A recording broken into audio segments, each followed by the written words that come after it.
అల్లూరి జిల్లా పాడేరు గంజాయి అక్రమ రవాణాపై పోలీసుల నిఘా. గంజాయి జోలికి పోవద్దు. ఎస్పీ అమిత్ బర్దర్.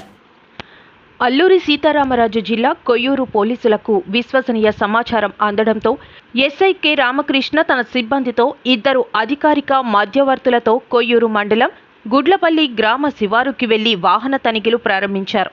నిన్న సాయంత్రం 4 గంటలకు బూదరాల గ్రామం వైపు నుంచి ఓ ఆటో వస్తున్నట్లు గుర్తించారు. పోలీసులను చూడగానే వాహనాన్ని వెనక్కి తిప్పి తప్పించుకునేందుకు ప్రయత్నం చేశారన్నారు. అనుమానం వచ్చిన ఎస్ఐ సిబ్బంది అక్కడికి చేరుకుని ఎస్ఐ 4 వ్యక్తులను, 2 పురుషులు 2 స్త్రీలను పట్టుకుని అధికారిక మధ్యవర్తుల ముందు వారి ఒప్పుకోలు స్టేట్మెంట్లను నమోదు చేస్తామని తెలిపారు. నిందితులు గంజాయి వ్యాపారం చేస్తున్నట్లు అంగీకరించారని అన్నారు. వారి అంగీకారం మేరకు ఆటోను తనిఖీ చేయగా 110 కిలోల బరువున్న 3 గన్నీ బ్యాగులు లభించాయని అన్నారు. అనంతరం 4 నిందితులను అరెస్ట్ చేసి 110 కిలోల బరువున్న 3 గన్నీ బ్యాగుల గంజాయి, 3 సెల్ ఫోన్లతో కూడిన ఆటోను పోలీసులు స్వాధీనం చేసుకున్నారు. నిందితులను జ్యుడిషియల్ కస్టడీ నిమిత్తం కోర్టులో హాజరుపరుస్తున్నామని తెలిపారు. ఇతర నిందితుల జాడ కోసం పోలీసులు గాలింపు చేస్తున్నారు. నిన్న ఈరోజు 2 పెద్ద మోతాదులో గాంజాయి పట్టుకోవడం జరిగింది అండ్ కేసు కూడా రిజిస్ట్రేషన్ చేయడం జరిగింది. మొదటి కేసు వచ్చి 93/2024 NDPS యాక్ట్ మనం రిజిస్టర్ చేసాం కొయ్యూరు PS లిమిట్స్లో. అందులో ఒక ఆటోలోని గాంజాయి తరలిస్తున్నారని చెప్పి మనకి ఇన్ఫర్మేషన్ రావడం జరిగింది. నిన్న సాయంత్రం వెహికల్ చెకింగ్ అక్కడ పెట్టి ఎస్ఐ గారు అండ్ స్టాఫ్ సిబ్బందితో వెళ్ళి ఆటోను ఆపిన తర్వాత అందులో ఒక 4 వ్యక్తులు మనకి పట్టుబడడం జరిగింది. 3 బస్తాలు గాంజాయి బ్యాగ్స్తోని వాళ్ళు 110 కేజీలు గాంజా తరలిస్తున్నట్టు మనకి తెలిసిందండి. వెరిఫై చేసిన తర్వాత వాళ్ళందరినీ కూడా ఈరోజు రిమాండ్కి తరలించడం జరిగింది.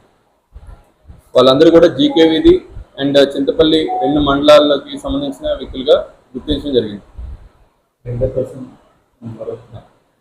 రెండో కేసు వచ్చి 94/2024 కొయ్యూరు PS లిమిట్స్లో NDPS యాక్ట్ కింద రిజిస్టర్ చేయడం జరిగింది.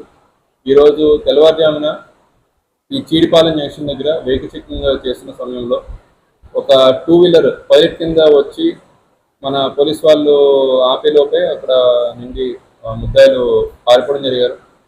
దాని వెంటనే ఒక 2 వెహికల్స్ జైలో కార్స్ వచ్చాయి.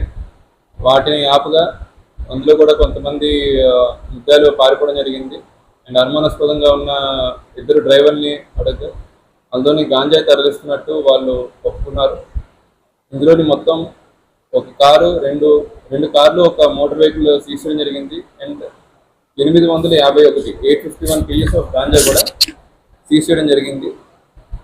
ఇది మొత్తం 279 ప్యాకెట్లు గాంజా ప్యాకెట్ల కింద వాళ్ళు సర్ది ప్యాక్ చేయడం జరిగింది. ఇది వాళ్ళు నెట్వర్క్ అంతా కూడా మేము ఫైండ్ అవుట్ చేసి వెరిఫై చేసి మిగతా అక్యూస్ని కూడా త్వరలోనే పట్టుకుంటాం. విషయంలో ఏఎస్పీ గారు మీకు వివరణ ఇస్తున్నారు. గంజాయికి సంబంధించి ఫస్ట్ విఆర్ఓస్ సచివాలయ వ్యవస్థను సచివాలయ వ్యవస్థను వాడుతున్నట్లయితే అసలు గంజాయి అనేది ఎక్కడ ఉండదు కదా సచివాలయం వ్యవస్థ. కరెక్ట్. సో సచివాలయ వ్యవస్థ కానీ విఆర్ఓస్ కానీ వాళ్ళు ఎట్లాగా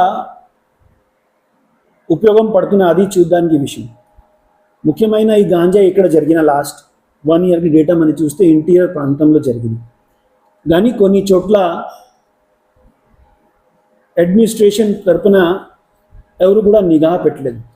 సో దాంట్లో సచివాలయ ఫెయిలియర్ కూడా ఒక పాయింట్ ఉంది. సో సచివాలయంలో వర్క్ చేసిన వాళ్ళు కూడా ఇప్పుడు రిపోర్ట్స్ అడుగుతున్నాం. వాళ్ళ తరపున కూడా కలెక్టర్ గారిని కూడా రాయడం జరిగిన ఈ విషయంలో. వాళ్ళు కూడా ఈ ప్రాంతంలో తిరిగే వాళ్ళు విఆర్ఓస్ కానీ, ఫారెస్ట్ డిపార్ట్మెంట్ వాళ్ళు కానీ, అగ్రికల్చర్ డిపార్ట్మెంట్ వాళ్ళు, సచివాలయ వాళ్ళు ఈ లోపల ప్రాంతంలో ఎవరెవరు ఎక్కడైనా వాళ్ళ రెస్పాన్సిబిలిటీ ఉన్నాయి. పోలీస్ ఎప్పుడైనా లోపలికి పోతున్నా వాళ్ళు సర్వే చేస్తున్నాయి. బట్ మిగతా వాళ్ళు కూడా వాళ్ళకి దృష్టిలో వస్తే ఖచ్చితంగా పోలీస్ నిఘాలు తీసుకురావాలి. సో ఈ విషయంలో ఆల్రెడీ మనకి ఎన్కాడ్ మీటింగ్లో కూడా చర్చ చేయడం జరిగిన. మళ్ళీ మీరు అడిగినా మీకు ఒకసారి మళ్ళీ చెప్తున్నాం, వాళ్ళు కూడా ఈ రెస్పాన్సిబిలిటీలో ఖచ్చితంగా తీసుకోవాలి.